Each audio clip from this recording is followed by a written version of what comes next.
Bullies pick on the wrong new black boy. They had no idea he's a trained martial arts fighter.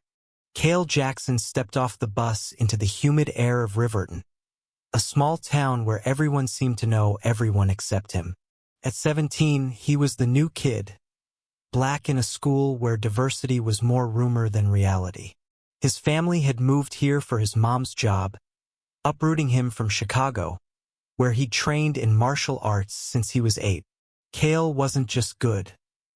He was exceptional, his body a quiet weapon honed by discipline.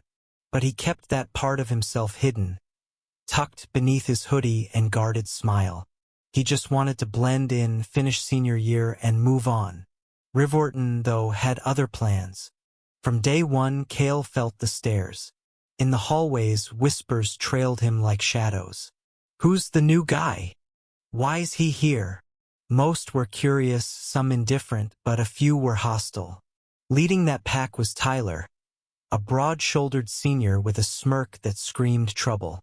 Tyler and his crew Jake and Connor ruled the school's social hierarchy, their cruelty a twisted badge of honor. They targeted anyone who didn't fit their mold, and Cale, with his dark skin and quiet confidence, was a magnet for their venom. Started small, shoved shoulders in the cafeteria, mocking laughs when Cale answered in class.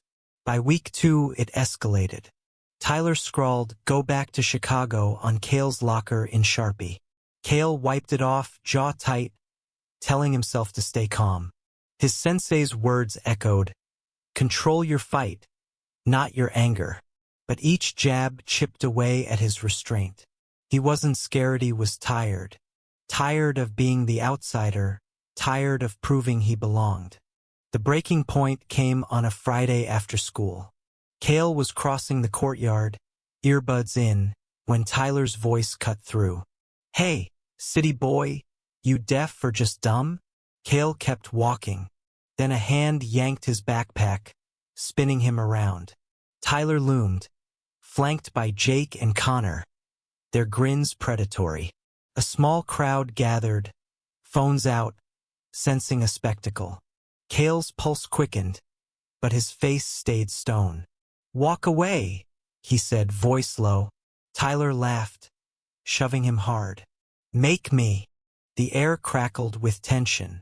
Cale's training screamed to act, disarm, strike, end it. But he hesitated. Fighting would mean revealing his skill, risking suspension, proving their stereotypes right. Tyler mistook his pause for fear, stepping closer. A baseball bat now in his hands, tapped menacingly against his palm. "You don't belong here," he snarled. Jake chimed in, "Yeah, go back to your kind." The crowd murmured.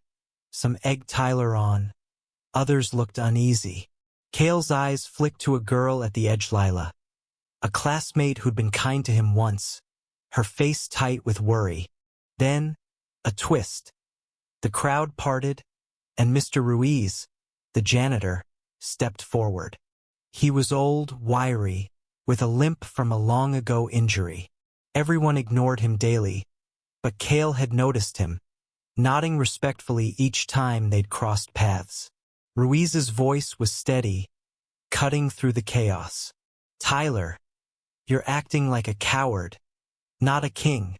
The bully froze, stunned. Ruiz turned to Cale. "You're better than this, son.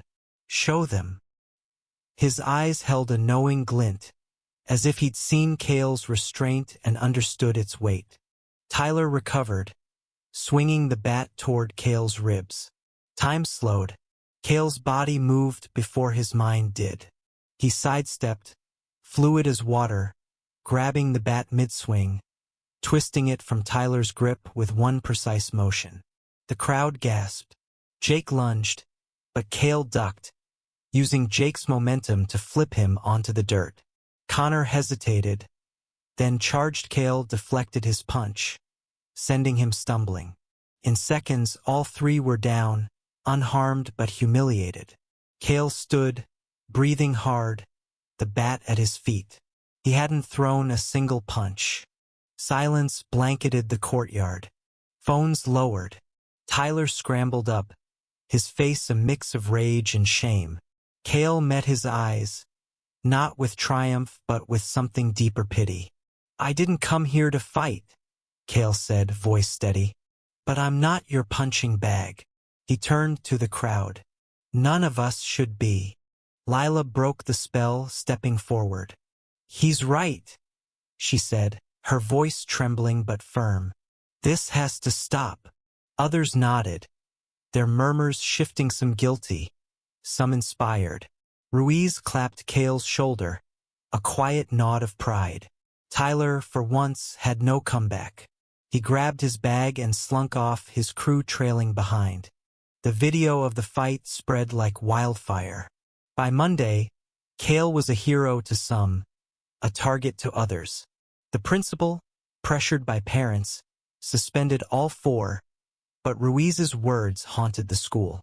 In a town meeting, Lila shared her own story.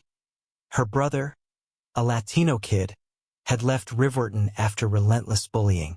Her courage cracked open. A Damather spoke up. Black, queer, poor, all tired of Tyler's silent complicity in a toxic culture.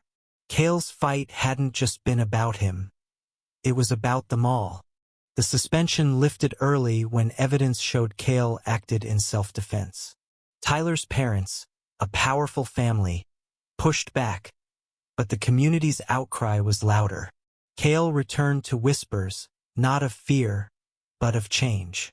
He didn't start a movement that lit a spark. Lila and others formed an anti-bullying club, and Ruiz quietly became their advisor, his own past as a reformed bully their secret weapon.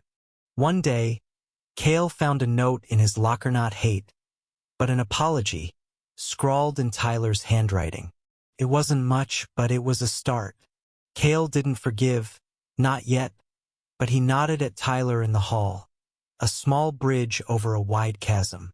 He'd fought not to destroy, but to build something better, a school where no one had to hide.